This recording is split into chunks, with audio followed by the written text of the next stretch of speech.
তারেক রহমানের নেতৃত্বাধীন বিএনপি সরকার দেশের অর্থনৈতিক চাকা সচল করার যখন চেষ্টা করছে, তখনই নতুন করে রাজনৈতিক অস্থিরতা ও আন্দোলনের ডাক আসায় গভীর উদ্বেগ দেখা দিয়েছে।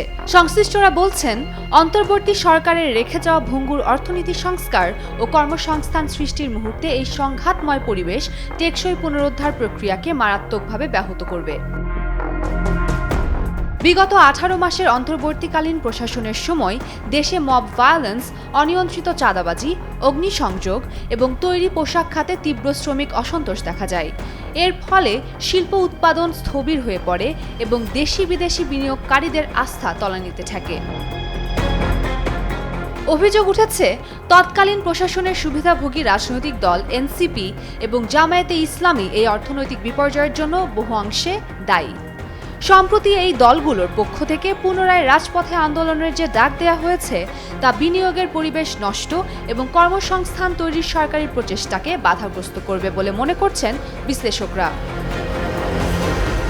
অর্থনীতিবিদ ও ব্যবসায়ীদের মতে, সদ্য সমাপ্ত নির্বাচনের পর দেশের নতুন সরকার 2026-27 অর্থ বছরের জন্য 9,38,000 কোটি টাকার একটি উন্নয়নমুখী বাজেট ঘোষণা করেছে। এতে 6.5% জিডিপি প্রবৃদ্ধি অর্জন এবং মূল্যস্ফীতি 7.5% নামিয়ে আনার লক্ষ্যমাত্রা নির্ধারণ করা হয়েছে। বিশেষ করে ফ্রিল্যান্সার, স্টার্টআপ, নারী উদ্যোক্তা ও ডিজিটাল অর্থনীতির বিকাশের মাধ্যমে তরুণদের জন্য নতুন কর্মসংস্থানের সুযোগ সৃষ্টি এই বাজেটের প্রধান লক্ষ্য। তবে এই বিশাল লক্ষ্য অর্জন কেবল কাগজের নীতি দিয়ে সম্ভব নয়। এর জন্য প্রয়োজন টেকসই আইনশৃঙ্খলা পরিস্থিতি ও রাজনৈতিক স্থিতিশীলতা। পর্যবেক্ষকরা বলছেন, রাজনৈতিক উদ্দেশ্য দেশে নতুন করে ধর্মীয় ও সাংস্কৃতিক বিতর্ক উস্কে দিয়ে সামাজিক বিভাজন তৈরির চেষ্টা চলছে। সম্প্রতি ফুটবল সমর্থকদের বিরোধের সুযোগ নিয়ে কিছু মাদ্রাসা শিক্ষার্থীকে ব্যবহার করে উগ্রপন্থী গোষ্ঠীর সদৃশ্য পতাকা বা প্রতীক প্রদর্শনের ঘটনা ঘটেছে। অভিযোগ রয়েছে, জামায়াত নিজেদের রাজনৈতিক দায় আড়াল করে পর্দার আড়াল থেকে এইসব ঘটনায় ইন্ধন দিচ্ছে।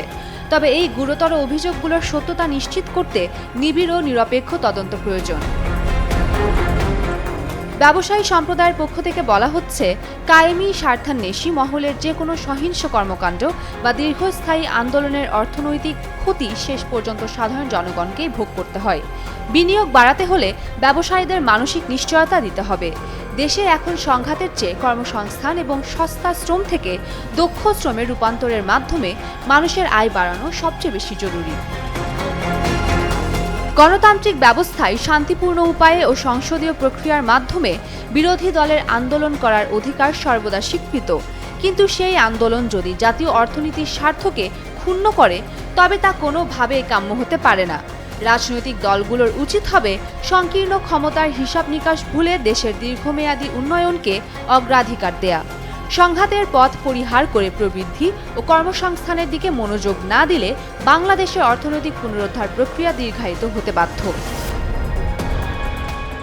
উম্মে রুম্মান, ক্রান্তি, ডেইলি সান।